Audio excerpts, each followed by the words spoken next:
రోజు అదే జరిగింది. మీరు చూస్తే 5 ఏళ్ళు ఏం జరిగింది? ఎప్పుడైనా మారు కూర్చొని మనం మాట్లాడుకున్నాం మనల గురించి? ఎప్పుడన్నా మాట్లాడామమ్మా? మిమ్మల్ని బస్సులు పెట్టి తీసుకొచ్చేవాళ్ళు బలవంతంగా, చుట్టంతా గోతులు దువ్వేవాడు పారిపోతారని. అవునా కాదా? ఇప్పుడు నేను స్వేచ్ఛగా అడుగుతున్నా, మీ అందరికీ మైకులు ఇస్తున్నా, మీరు చెప్పిందంతా వింటాను, ఏం చేయాలో చేస్తాను, మీకు ఏమి నేర్పించాలనో మనందరం కలిసి ముందుకు పోయేదానికి శ్రీకారం చుడతాం.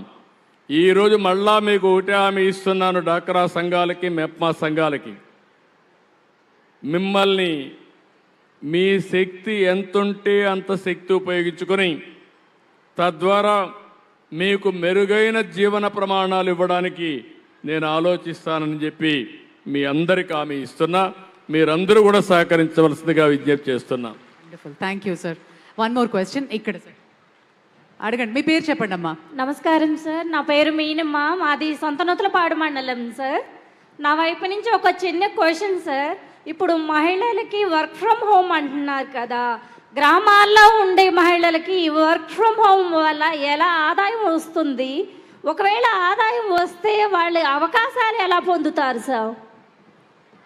ఏంటమ్మా, ఇక్కడ ఉండేవాళ్ళు 10వ తరగతి కంటే ఎక్కువ చదివిన వాళ్ళు చేలు పైకెత్తండి. 10వ తరగతి కంటే ఓకే. ఇంటర్మీడియట్ కంటే, డిగ్రీ ఓకే. ఇప్పుడు ఇక్కడమ్మా మీరందరూ ఉన్నారు. ప్రపంచమంతా కూడా ఒక విధంగా ఆలోచిస్తే పనిచేసే వేళల్లో మార్పులు వచ్చేసాయి, విధానాల్లో మార్పులు వచ్చాయి. అంటే ఇప్పుడు ఏ పని కావాలన్నా ఫుల్ టైం ఉండే పరిస్థితి లేదు. ఒక డ్రైవర్ గంటకింతని ఇవ్వాల, రోజుకింత, లేకపోతే నెలకింత. ఒక ప్లంబర్, ఒక కార్పెంటర్. అదేవిధంగా ఈరోజు కంపెనీలన్నీ కరోనా వచ్చిన తర్వాత ఇంటి దగ్గర కూర్చొని పనిచేయడం అలవాటు చేయించారు. వాళ్ళ కంపెనీల నుండి ఇళ్ళకి పంపించేశారు. కరోనా వస్తుంది అందరూ ఉంటే అనే ఉద్దేశంతో గ్రామాలకు పంపించి గ్రామాల నుంచే పనిచేసే విధానానికి శ్రీకారం చుట్టారు. ఇప్పుడు ఇది అలవాటుగా మారింది.